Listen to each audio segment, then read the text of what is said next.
नमस्कार दोस्तों, एनएस ज्योतिष में आपका फिर से स्वागत है। आज हम बात करेंगे सिंह लग्न यानी कि लियो एसेंडेंट का जून 2024 का महीना कैसा रहेगा, ये हम लोग देखेंगे।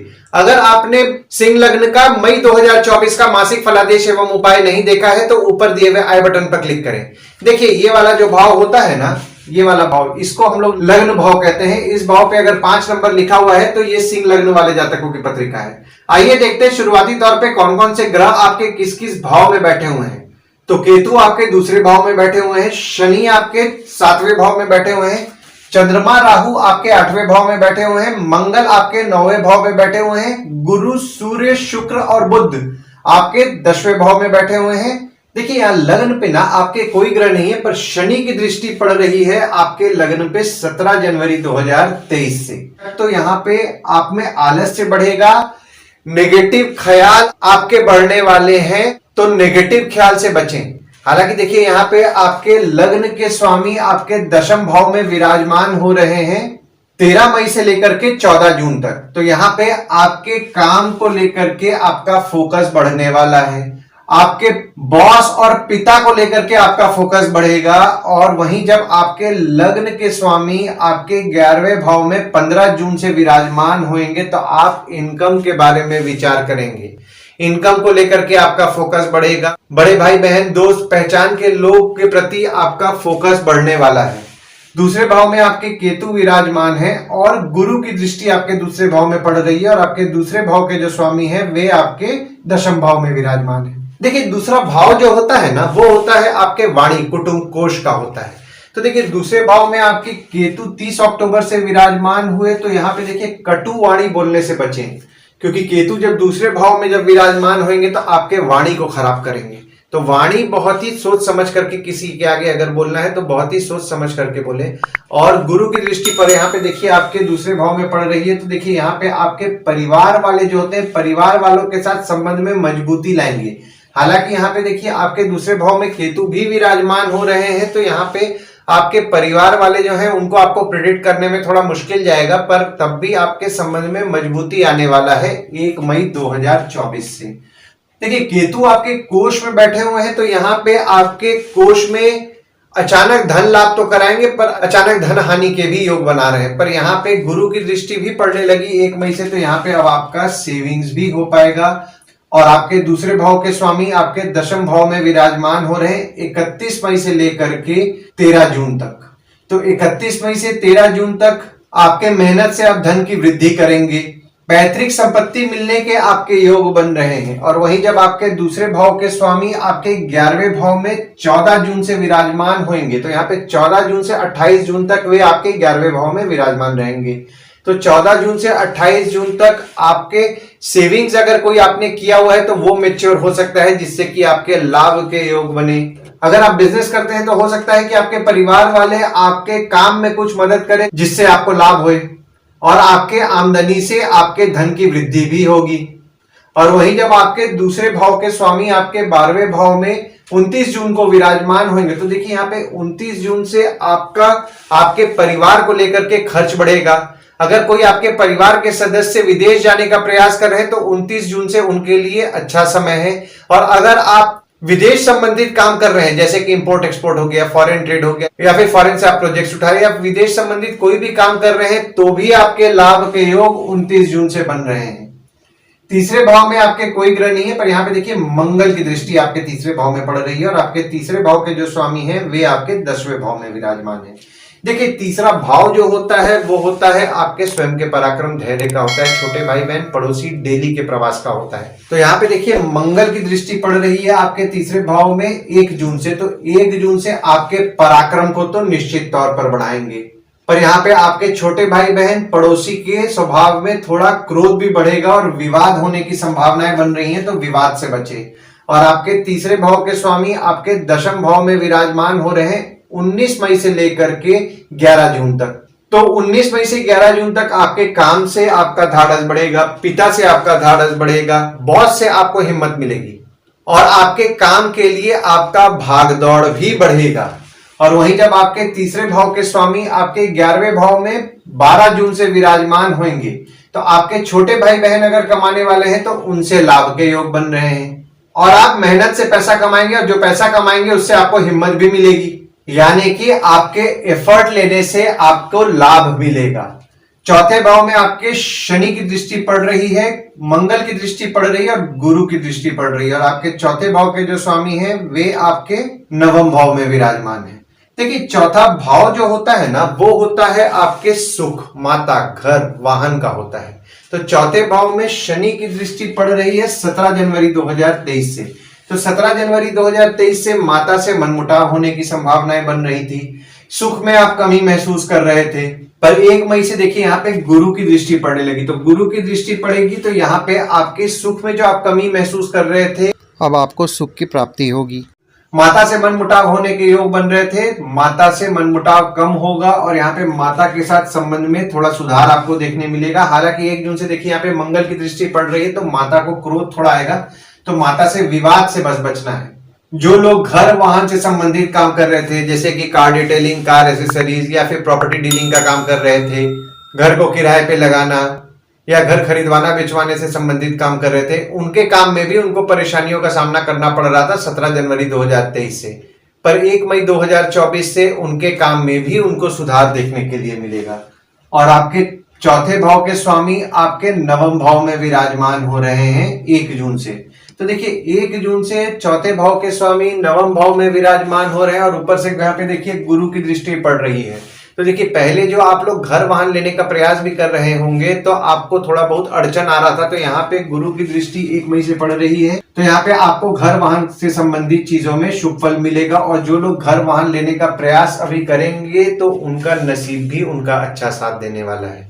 5वें भाव में आपके कोई ग्रह नहीं है, पर यहाँ पे देखिए शुक्र की दृष्टि 12 जून से पड़ रही है, बुध की 14 जून से पड़ रही है और सूर्य की 15 जून से पड़ रही है। और आपके 5वें भाव के स्वामी आपके 10वें भाव में विराजमान है। देखिए 5वां भाव जो होता है ना, वो होता है आपके संतति, प्रेम, पढ़ाई, साधना का होता है। तो 5वें भाव में आपके शुक्र की दृष्टि पड़ रही है 12 जून से। तो यहाँ पे आपके जो बच्चे होते हैं उनका अपोजिट सेक्स के प्रति अट्रैक्शन बढ़ सकता है 12 जून से। पर यहाँ पे आपके बच्चे समझदारी से डिसीजन लेंगे और अगर वे कोई गवर्नमेंट एग्जाम का तैयारी कर रहे हैं तो उनके लिए भी फेवरेबल समय 15 जून से है। और आपके 5वें भाव के स्वामी आपके 10वें भाव में भी विराजमान हो रहे हैं 1 जून से। तो जो भी स्टूडेंट्स पढ़ाई करते करते नौकरी करने का प्रयास कर रहे थे, बहुत दिन से नहीं मिल पा रहा था, तो 1 मई से उनके लिए फेवरेबल समय शुरू हो रहा है। अगर वे इस समय प्रयास करेंगे तो उनको नौकरी निश्चित तौर पर मिलेगा। जो लोग एजुकेशन से संबंधित काम करते हैं, जैसे कि ट्यूशन पढ़ा रहे हैं या फिर आपका कोचिंग इंस्टीट्यूट चला रहे हैं या फिर ट्रेनिंग इंस्टीट्यूट चला रहे हैं या कोई भी एजुकेशन संबंधित काम करते हैं, वे अपने काम में मेहनत करेंगे और उनका काम अच्छा भी चलेगा। 6वें भाव में आपके कोई ग्रह नहीं है, पर यहाँ पे देखिए गुरु की दृष्टि आपके 6वें भाव में पड़ रही है और आपके 6वें भाव के स्वामी आपके 7वें भाव में विराजमान है 17 जनवरी 2023 से और 29 मार्च 2025 तक विराजमान रहेंगे। देखिए 6वां भाव जो होता है वो होता है आपके रोग, ऋण, शत्रु, मामा मौसी का होता है। तो 6वें भाव में आपके गुरु की दृष्टि पड़ने लगी 1 मई से, तो आपके शत्रु या कॉम्पिटिटर तो निश्चित तौर पर बढ़ने वाले हैं। तो यहाँ पे आपको आपके काम पे मेहनत बढ़ाना पड़ेगा, मेहनत अच्छे से करना पड़ेगा, क्योंकि यहाँ पे आपका टफ कंपटीशन का आपको सामना करना पड़ेगा। गुरु की दृष्टि देखिए 6वें भाव में पड़ रही है और 6वां भाव रोग का भी होता है। तो यहाँ पे आपको diabetes, sugar, kidney stone, hernia से संबंधित बीमारियां हो सकती हैं। तो यहाँ पे गुरु संबंधित चूंकि देखिए यहाँ पे बीमारी हो सकती है, तो थोड़ा आप वॉक करें, अपने सेहत पे आपको ध्यान देना है। मामा मौसी से आपके संबंध में मजबूती लाएंगे गुरुदेव 1 मई 2024 से 14 मई 2025 तक। और वैसे भी देखिए आपके 6वें भाव के स्वामी आपके 7वें भाव में विराजमान है, तो अगर आपके शत्रु या कॉम्पिटिटर बढ़ेंगे भी तो भी आपके स्पाउस या भागीदार आपके शत्रु या कॉम्पिटिटर का आपका नाश करने में मदद करेंगे। 7वें भाव में आपके शनि विराजमान हो रहे हैं और शनि यहाँ अपने राशि में ही बैठ के शश नामक पंच महापुरुष योग का निर्माण कर रहे हैं। देखिए 7वां भाव जो होता है वो होता है आपके स्पाउस, भागीदार का होता है। तो यहाँ पे 17 जनवरी 2023 से आपको आपके स्पाउस का सुख अच्छा मिलेगा, आपके भागीदार का सुख अच्छा मिलेगा। 8वें भाव में आपके चंद्रमा विराजमान है और राहु विराजमान है और आपके 8वें भाव के स्वामी आपके 10वें भाव में विराजमान हो रहे हैं। देखिए 8वां भाव जो होता है ना, वो होता है आपके आयु, जीवन, मृत्यु, अचानक धन लाभ, ससुराल का होता है। तो 8वें भाव में आपके चंद्रमा विराजमान होकर विपरीत राज्यों का निर्माण कर रहे हैं 1, 2, 28 और 29 तारीख को। तो 1, 2, 28 और 29 तारीख को आप खर्च कम करेंगे, जो लोग विदेश जाने का प्रयास कर रहे हैं वे लोग 1, 2, 28 और 29 तारीख को कोशिश करें कि वीजा से संबंधित अगर कोई काम पड़ रहा है तो डेट्स को आप अवॉइड करें। वैसे भी अष्टम भाव में जब चंद्रमा विराजमान होते तो वे शुभ फल नहीं देते हैं। और 1, 2, 28 और 29 तारीख को आप थोड़ा बहुत परेशान रह सकते हैं, मानसिक परेशानियां आपको रह सकती हैं, चिंता निराशा आपको हो सकता है। और राहु भी देखिए आपके अष्टम भाव में विराजमान हो रहे हैं 30 अक्टूबर से, तो यहाँ पे आपके ससुराल वाले जो होते हैं, आपने नोटिस किया होगा 30 अक्टूबर से उनके स्वभाव में थोड़ा जिद बढ़ा है। नवम भाव में आपके मंगल विराजमान है और मंगल यहाँ अपने राशि में ही विराजमान हो रहे हैं और शनि की नीच की दृष्टि आपके नवम भाव में पड़ रही है। देखिए नवम भाव जो होता है ना, वो होता है आपके भाग्य, धर्म, जीजा, साली, साला, छोटे भाई के स्पाउस का होता है।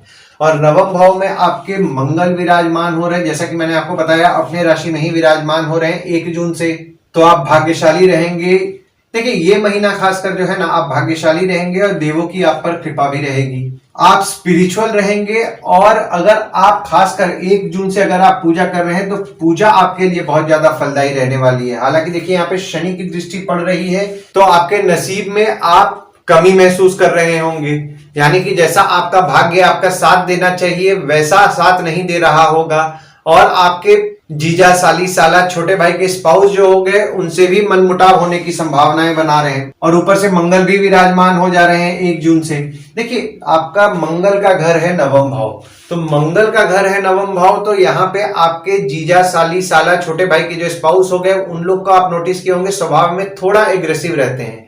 और ऊपर से मंगल भी विराजमान हो जा रहे हैं 1 जून से, तो यहाँ पे विवाद के योग बन रहे हैं, विवाद से बचें, क्योंकि देखिए यहाँ पे विवाद के योग भी बन जा रहे हैं और मन मुटाव भी होने की संभावनाएं बन रही है। तो इस चीज का आप ध्यान दीजिए, कोशिश कीजिए विवाद से बचें। 10वें भाव में आपके गुरु विराजमान है, सूर्य विराजमान है, शुक्र विराजमान है और बुध विराजमान है और शुक्र यहाँ अपने राशि में ही विराजमान है। देखिए 10वां भाव जो होता है ना, वो होता है आपके बॉस, पिता, काम, ऑफिस का होता है। तो देखिए एक तो आपके सूर्य विराजमान हो गए जो लग्न के स्वामी हैं, तो यहाँ पे आपका फोकस आपके काम पे रहेगा। अगर कोई सरकार संबंधित आप काम करने का प्रयास कर रहे हैं तो आपके लिए 13 मई से 14 जून तक फेवरेबल समय। ऊपर से दशमेश दशम भाव में विराजमान हो रहे हैं 19 मई से लेकर के 11 जून तक, तो आप आपके काम को लेकर के वर्कोहॉलिक रहने वाले हैं। काम के प्रति आपका फोकस अच्छा रहेगा और डेडिकेशन, यानी कि आप अपने काम के प्रति बहुत ज्यादा डेडिकेटेड रहेंगे और अपने काम में आप मेहनत भी करेंगे। और देखिए यहाँ पे गुरु भी विराजमान हो रहे हैं। हालांकि देखिए गुरु यहाँ पे आपके अष्टम भाव के स्वामी हैं जो कि आपके दशम भाव में विराजमान हो रहे हैं, तो यहाँ पे आपके पिता की स्वास्थ्य को थोड़ा बहुत बिगाड़ेंगे, काम में आपके थोड़ा बहुत बाधा उत्पन्न होगा। पर देखिए गुरु आपके दशम भाव में विराजमान हो रहे हैं तो यहाँ पे आप आपके काम को लेकर के सेटिस्फाइड भी नहीं रहने वाले। और ऊपर से गुरु आपके 8 मई के शाम के 7:25 से लेकर के 4 जून के सुबह 5:16 तक अस्त रहने वाले हैं, यानी कि लगभग 26 दिन वे अस्त रहेंगे। तो 26 दिन अस्त रहेंगे तो आपको गुरु का फल नहीं मिलेगा। देखिए गुरु आपके दशम भाव में विराजमान हो रहे हैं तो यहाँ पे आपके काम से आपको सेटिस्फैक्शन लेवल थोड़ा कम महसूस होगा। बॉस और पिता से मतभेद होने की संभावनाएं बन रही हैं 1 मई 2024 से, तो मतभेद होने से बचें। और यहाँ पे 19 मई से लेकर के 11 जून तक अगर कोई काम आपको करवाना है तो लेडीज द्वारा आपका काम निश्चित तौर पर होगा। आप समझदारी और बुद्धिमानी से डिसीजंस लेंगे अपने काम में, मतलब कि आप अपने काम को बहुत ही ज्यादा सोच समझ करके और बुद्धिमानी से डिसीजन लेने वाले हैं। 11वें भाव में आपके शुक्र 12 जून को विराजमान हो रहे हैं, बुध यहाँ अपने राशि में ही 14 जून को विराजमान हो रहे हैं और सूर्य 15 जून को विराजमान हो रहे हैं। और आपके 11वें भाव के जो स्वामी हैं वे आपके दशम भाव में विराजमान हैं 31 मई से लेकर के 13 जून तक। देखिए 11वां भाव जो होता है ना, वो होता है आपके आय, यानी कि इनकम, दोस्त, पहचान के लोग, कम्युनिकेशन, बड़े भाई बहन का होता है। तो 11वें भाव का स्वामी आपके दशम भाव में विराजमान हो रहे हैं 31 मई से 11 जून तक। तो यहाँ पे आप कोई भी काम अगर करेंगे तो उससे आपके लाभ के योग बना रहे हैं और आप काम करते करते कुछ ना कुछ सीखेंगे भी। 11वें भाव में देखिए आपके शुक्र भी विराजमान हो रहे हैं 12 जून से और आपके 10वें भाव के स्वामी हैं जो कि आपके 11वें भाव में विराजमान हो रहे हैं 12 जून से। तो अगर आप अपने काम में पैसा लगा के काम बढ़ाने का सोच रहे हैं तो 12 जून से आपके लिए फेवरेबल समय है। पहचान वाले लोग, कम्युनिकेशन से आपको लाभ होगा 12 जून से। और बुध जो है, बुध यहाँ अपने राशि में ही 14 जून से विराजमान हो रहे हैं। तो यहाँ पे जैसा कि मैंने आपको बताया, देखिए यहाँ पे आपके पहचान वाले कम्युनिकेशन से आपके काम में लाभ होगा और आपके इनकम को भी लाभ होने वाला है 14 जून से। बड़े भाई बहन से भी हो सकता है आपको कोई सपोर्ट मिल जाए जिससे कि आपको कोई काम मिले और आपको लाभ होए। दोस्त पहचान के लोग, कम्युनिकेशन से आपको लाभ होए, क्योंकि यहाँ पे बुध जो आपके 11वें भाव में 14 जून को विराजमान हो रहे हैं, तो बहुत ही शुभ योग का निर्माण कर रहे हैं। आपको कुछ ना कुछ नया सिखाएंगे, आपके बच्चों को अच्छे ज्ञान की प्राप्ति कराएंगे। और सूर्य भी देखिए आपके 11वें भाव में विराजमान हो रहे हैं 15 जून से। तो देखिए यहाँ पे 15 जून से अगर आपको कोई गवर्नमेंट से पैसा आने का हो रहा है और नहीं मिल पा रहा है, तो 15 जून से आपके लिए फेवरेबल समय है। 12वें भाव में आपके बुध 29 जून को विराजमान हो जा रहे हैं और मंगल की दृष्टि आपके 12वें भाव में पड़ रही है और आपके 12वें भाव के स्वामी आपके 8वें भाव में विराजमान है। देखिए 12वां भाव जो होता है वो होता है आपके खर्च, जेल, फॉरेन, हॉस्पिटल, मोक्ष का होता है। तो 12वें भाव में आपके बुध विराजमान हो जा रहे हैं और बुध जो है आपके दूसरे भाव के स्वामी हैं और आपके 11वें भाव के स्वामी हैं, जो कि 12वें भाव में विराजमान हो रहे हैं 29 जून से। तो देखिए दूसरे भाव के जो स्वामी हैं, तो जैसा कि मैंने आपको बताया कि आपके परिवार वालों पे आपका खर्च बढ़ेगा। परिवार वाले अगर विदेश जाने का प्रयास कर रहे हैं तो उनके लिए 29 जून से फेवरेबल समय है। विदेश संबंधित अगर आप काम कर रहे हैं तो भी आपके लाभ के योग बन रहे हैं 29 जून से। पर यहाँ पे जो लोग जॉब कर रहे हैं या कोई और काम कर रहे हैं, तो देखिए आपके 11वें भाव के स्वामी आपके 12वें भाव में 29 जून से विराजमान होंगे। तो 29 जून से आप ये नोटिस करेंगे कि आपको आमदनी में थोड़ी बहुत अड़चनों का सामना करना पड़ेगा। जो भी पैसा आप कमाएंगे लगभग आपका उतना खर्च हो जाएगा। दोस्तों पे आपका खर्च बढ़ेगा 29 जून से। पर देखिए यहाँ पे आपके दूसरे भाव के स्वामी भी आपके 12वें भाव में है और 11वें भाव के स्वामी भी आपके 12वें भाव में है। तो जो भी लोग विदेश संबंधित काम कर रहे हैं उनके लाभ के योग 29 जून से बन रहे हैं। पर यहाँ पे मंगल की दृष्टि भी पड़ रही है 1 जून से। तो यहाँ पे कोई विवाद अगर आपका हो रहा है तो प्रयास कीजिए कि विवाद में ना पड़े और कानूनी मामले से बचें। जो लोग विदेश जाने का प्रयास कर रहे हैं उनके लिए उनका भाग्य अच्छा साथ देने वाला है 1 जून से। देखिए 29 जून से बुध जब आपके 12वें भाव में विराजमान होंगे तो आपके कम्युनिकेशन डिवाइसेस को लेकर के आपका खर्च बढ़ाएंगे। लॉजिक जो आपका होता है, लॉजिक आपका थोड़ा सा कमजोर होएगा। हो सकता है आप अपने ऑफिस के काम से कॉन्फ्रेंस में कहीं बाहर जाएं। किताबों को लेकर के आपका खर्च बढ़ेगा 29 जून से। और जब चंद्रमा जो कि आपके 12वें भाव के स्वामी हैं 9, 10, 11 तारीख को आपके 12वें भाव में विराजमान होंगे, तो यहाँ पे चंद्रमा द्वारा विपरीत राजयोग का निर्माण हो रहा है। यहाँ पे आपका दवाई, हॉस्पिटल से संबंधित आपका कुछ खर्च बढ़ सकता है 9, 10, 11 तारीख को। और इस दिन अगर आप 9, 10, 11 तारीख को आप खर्च करेंगे ना, तो खर्च करके आपको रिजल्ट भी अच्छा मिलेगा। यानी कि जहां भी आप पैसा कोई काम के लिए अगर आप लगा रहे हैं, तो पैसा आप जो लगाएंगे वो पैसा से आपको लाभ होगा। और आपके पांव के तलवे में दर्द की समस्या भी हो सकती है 9, 10, 11 तारीख को। आइए गुड डेट्स और बैड डेट्स के बारे में जान लेते हैं। तो गुड डेट्स वो डेट्स हो जाते हैं जिस दिन अगर आप कोई नया काम शुरू करना चाह रहे हैं, कोई कंपनी में आपके एग्रीमेंट हो रहा है, कोई कंपनी में आपके ज्वाइनिंग हो रहा है, या फिर अगर आप कोई नया सामान भी खरीदना चाह रहे हैं, तो इस डेट्स को आप कंसिडर कर सकते हैं। तो डेट्स हो जाते हैं 5 तारीख, 6 तारीख, 17 तारीख, 18 तारीख, 26 तारीख और 27 तारीख। वहीं बैड डेट्स में अगर आप कहीं बाहर जाने का प्लान कर रहे हैं, कोई कंपनी में आपके एग्रीमेंट हो रहा है, कोई कंपनी में आपके ज्वाइनिंग हो रहा है, या फिर अगर आप कोई नया सामान खरीदना चाह रहे हैं या कुछ भी अच्छा काम करना चाह रहे हैं, तो इस डेट्स को आप अवॉइड कीजिए। तो डेट्स हो जाते हैं 1, 2 तारीख, 9 से 11 तारीख, 14 तारीख, 16 तारीख, 24 तारीख, 25 तारीख, 28 और 29 तारीख। इस डेट्स को आप कहीं लिख के रख लीजिए ताकि आपके ध्यान में रहे। और उपाय में आपको हनुमान चालीसा, बजरंग बाण का पाठ नियम पूर्वक करना है। हनुमान मंदिर या गणपति मंदिर नियम पूर्वक जाएं और शनिदेव की पूजा नियम पूर्वक करें। ओम शं शनिश्चराय नमः का जाप करते हुए शनिदेव को तेल शनिवार के दिन चढ़ाएं। और शनिवार के दिन पीपल के पेड़ के नीचे अगर आप दिया जलाते हैं और उसकी 7 बार परिक्रमा करेंगे तो आपको अच्छा लाभ होगा। आशा करता हूं इस वीडियो में दी हुई जानकारी आपको पसंद आई होगी। अगर आप हमें YouTube पे देख रहे हैं और ये वीडियो आपको पसंद आया हो तो इस वीडियो को लाइक कीजिए, चैनल को सब्सक्राइब कीजिए और नोटिफिकेशन बेल जरूर दबाइए। और अगर आप हमें फेसबुक पेज पे देख रहे हैं तो फेसबुक पेज को लाइक कीजिए और फॉलो कीजिए। धन्यवाद दोस्तों, कल फिर मिलेंगे एक नए वीडियो के साथ।